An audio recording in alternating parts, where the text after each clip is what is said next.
오늘은 이 팬인가 제자인가라는 그런 내용에서 이제 그 씨 뿌리는 자의 비유를 가지고 저희가 열매 맺는 삶을 좀 함께 생각을 해보려고 합니다.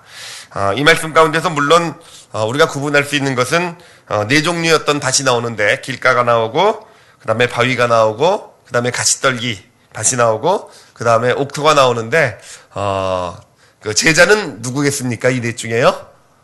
옥토가 제자겠죠, 그렇죠? 그리고 나머지 앞에 셋은요, 어떤 말씀을 받는 삶을 살지만 결국은 무리로서, 팬으로서 어떤 그런 모습밖에는 되지 않는 어떤 그런 것이라고 우리가 볼 수 있을 것입니다. 그런데 이제 오늘 비유를 예수님께서 말씀하실 때 우리가 비유에서 이 비유의 의도가 무엇인지를 좀 정확하게 볼 수 있어야 됩니다. 예수님께서 이 비유를 왜 주셨을까 하는 것입니다. 여기서 볼 때 이제 오늘 이 비유 가운데서 사실은 우리가 조금만 좀 좀 비판적인 시야로 본다고 할까요? 말씀을 비판적인 시야로 보는 건 좀 그럴 수 있겠지만 어찌됐든 이 비유를 약간만 비판적인 시야로 보면은요, 여기서 나오는 등장하는 인물 중에서 문제가 있는 사람이 한 사람이 있죠.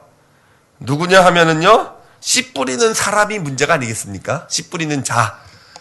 씨 뿌리는 자. 왜냐면은 어떤 실력 없는 농부가 씨를 뿌리는데 길가에도 뿌리고 바위에도 뿌리고 가시떨기 밭에도 뿌리고 옥토에도 뿌리겠느냐 하는 것입니다. 어떻겠습니까? 여러분이 농부라면 그렇게 뿌리겠습니까? 안 뿌리겠습니까? 그렇게 안 뿌리겠죠, 그렇죠? 문제예요, 이 농부가. 왜 괜히 길가에다는 씨를 뿌리고 왜 괜히 돌밭에다는, 왜 괜히 가시떨기 나무 밭에다는 왜 씨를 뿌렸을까 하는 것입니다. 근데 문제라고 얘기하기에는 조금 문제가 되는 것이 이 농부가 누구를 가리킵니까?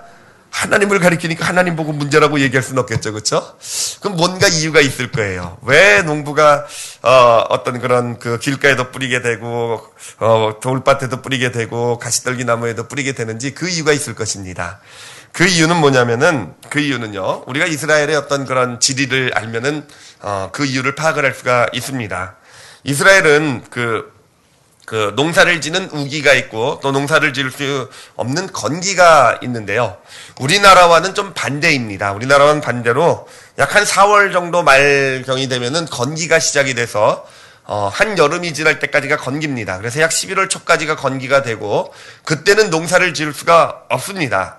그리고 11월이 되면 오히려 비가 내리기 시작하게 되고 그때부터 농사를 지을 수가 있어요. 그래서 그 다음에 4월 정도까지 농사를 지어서 이렇게 곡식을 얻는 것이 이제 이스라엘의 어떤 기후적인 특성 가운데 나타나는 농사의 모습입니다.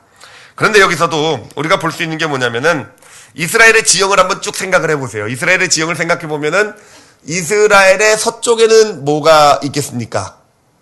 이스라엘의 서쪽에는요, 지중해가 있죠, 그렇죠? 이스라엘의 서쪽에는 지중해가 있을 것이고 이스라엘의 동쪽에는 뭐가 있겠습니까? 이스라엘의 동쪽에는 우리가 요즘 아는 요르단이라든지 아니면 사우디아라비아라든지 이런 중동 국가들이 있겠죠, 지금 시기에. 거기가 다 뭡니까? 사막이 있다라는 겁니다, 사막. 그러니까 우리가 우기와 건기를 생각할 때 우기는 언제 시작이 되는 건가? 우기는 어떻게 나타나게 되는 것인가? 바람이 어디서부터 불어오면 우기가 되겠습니까? 서쪽으로부터 불어오면 우기가 되는 거예요. 즉 지중해 쪽에서부터 바람이 불어오면은 성경에서 그 바람을 축복의 바람으로 상징을 하죠. 그러면 그때부터 비가 내리기 시작하고 어떤 만물이 생성돼서 꽃이 피고 어떤 농사가 시작되고 하게 되는 것이고, 동쪽에서 바람이 불어오기 시작하게 되면은요, 건기가 시작이 되는 겁니다. 동쪽의 사막에서 불어오는 어떤 그런 바람, 메마르고, 그리고 그 바람에는 뭐가 섞여 있겠습니까? 사막에 모래들이 섞여 있겠죠. 사막에 모래들이 섞여 있겠죠.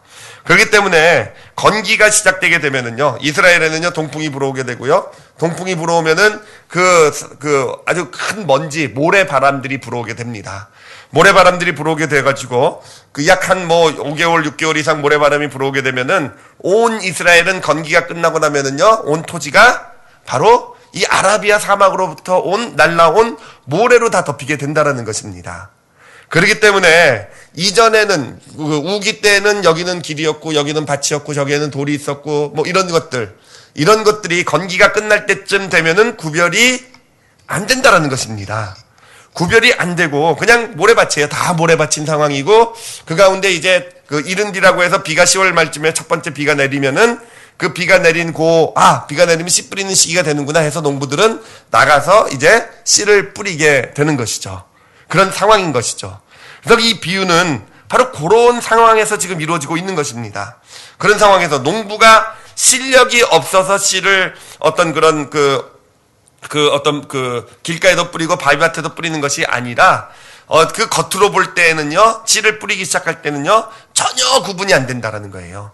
밭인지 어떤 돌밭인지 가시밭인지 전혀 구별이 되지 않은 상황에서 씨를 뿌리게 되는 것이고, 결국 무엇으로 이것이 옥토였는지 아닌지 알게 되는가?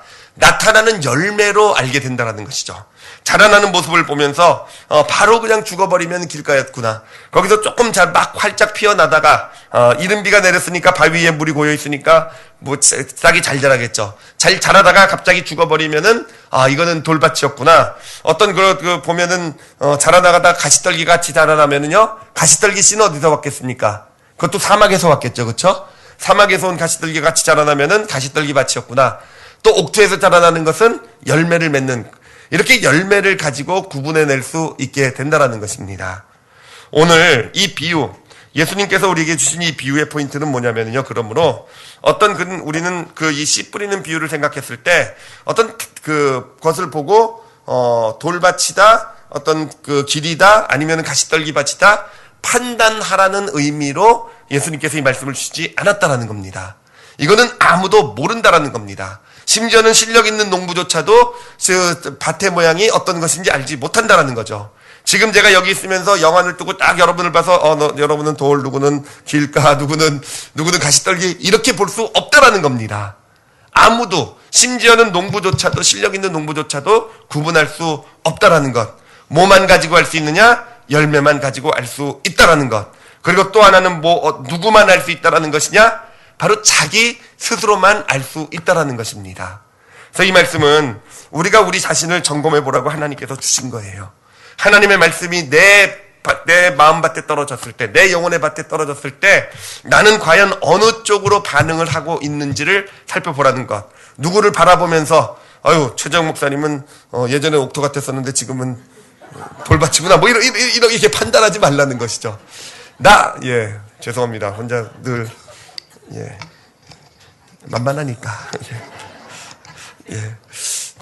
자기 스스로를 바라볼 수 있는 것이 바로 이 말씀이 되는 것이고, 우리가 팬이 아닌 어떤 제자로서의 삶을 살아갈 수 있는 것은요, 말씀이 내 안에 떨어졌을 때 과연 내가 이 말씀을 이 말씀에 이 씨앗이 어떻게 내 삶에서 자라고 있는지를 스스로 점검해 볼 수 있는 것, 그래서 열매 맺는 삶을 살아갈 수 있게 되는 것, 이것이 바로 제자로서의 삶의 모습이 되는 것입니다. 예수님은 이 비유에 대해서 설명을 해주셨죠.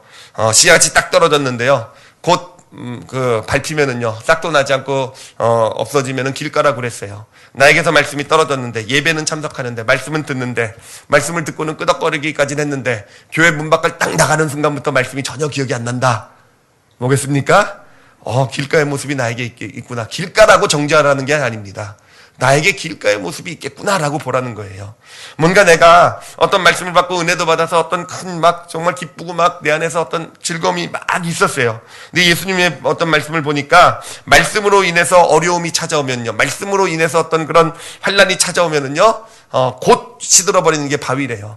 즉, 나를 딱 보고 어떤 내가 말씀을 가지고 사는데 말씀 때문에 막 사람들이 나를 힘들고 어렵게 했을 때 내가 곧 어떤 어떤 내 은혜가 떨어지고, 어떤 눈에 보이는 환경들 때문에 내 어떤 은혜가 없어지고 말씀과 상관없는 어떤 그런 삶이 된다? 그럼 자신을 보라는 거예요. 지금 내가 바위의 모습이 나타나고 있는 것이 아닌가? 그런가 하면 가시떨기는 뭐라고 합니까? 염려래요. 염려래요. 특히 재물에 대한 염려래요. 어떤 잘 믿음의 길을 가다가도 세상의 염려, 재물의 염려, 이런 것 때문에 믿음이 자라나지 못하고 있다고 한다면, 어느 시점까지는 내가 꾸준히 신앙생활을 하고 있는 것 같기는 하는데, 지속적으로 하고 있는 것 같긴 하는데, 염려와 걱정, 근심, 이런 것으로 신앙이 성장하지 못하고 있다고 한다면은, 막혀 있다고 한다면, 내가 가시떨기의 모습이구나 라고 스스로를 보면서 나를 옥토로 살아가기를 원하는 그 소망을 가지고 그 모든 것들을 재해나갈 수 있는 것, 이것이 우리가 제자로서의 삶을 사는 그런 믿음의 모습이 되는 것입니다. 그런데 이 비유를 보면서 제가 예전에 전했던 말씀 가운데서 생각난 비유가 하나 있었어요. 생각난 비유가, 예화가 하나 있었는데요. 뭐냐면은, 그러면은 어떻게 할 것인가 하는 거예요. 나에게서 길가의 모습이 있고, 나에게서 어떤 바위, 어떤 돌밭의 모습이 있고, 나에게서 어떤 가시떨기 밭에, 그 가시떨기 밭의 모습이 있어요. 그럼 과연 어떻게 하겠느냐? 어떻게 해야 내가 옥토의 모습을 갖출 수 있겠느냐 하는 거예요. 옥토의 모습을 갖출 수 있겠느냐. 내 생각난 예화가 뭐냐면은요, 그 늑대 두 마리의 예화였어요. 늑대 두 마리. 나에게요, 어떤 그런 늑대 두 마리가 있어요. 하나는 착한 늑대라고 그러고요. 하나는 나쁜 늑대라고 예를 들겠습니다. 그럼 내 안에, 내가 가지고 있는 이 두 마리 늑대 중에서 둘이 싸우면은 과연 누가 이길까 하는 겁니다. 착한 늑대랑 못된 늑대랑 싸우면 누가 이기겠습니까? 내 안에 착한 늑대가 있고 나쁜 늑대가 있어요. 어떤 늑대가 싸워서 이기겠습니까? 나쁜 늑대가 싸움 잘할 것 같죠, 그렇죠? 그래도 착한 늑대가 이기는 게 낫지 않겠습니까? 어떤 늑대가 이기겠습니까? 어떤 늑대가 이기는가? 예, 이기는 늑대는 다른 늑대가 아니고요. 내가 먹이를 주는 늑대가 이기는 거예요. 그렇죠? 내가 먹이를 자꾸 주는 늑대가 결국은 이기게 되어 있는 것. 바로 우리의 믿음의 모습도 그렇다고 생각합니다. 우리 안에 이런 부족한 모습들 많이 있고, 내 안에 내 자신을 돌아다 보면은요, 팬인가 제자인가. 사실 팬인 모습, 무리의 모습, 정말 진정한 제자 되지 못하는 그런 모습이 우리 가운데 있는 것도 사실이에요.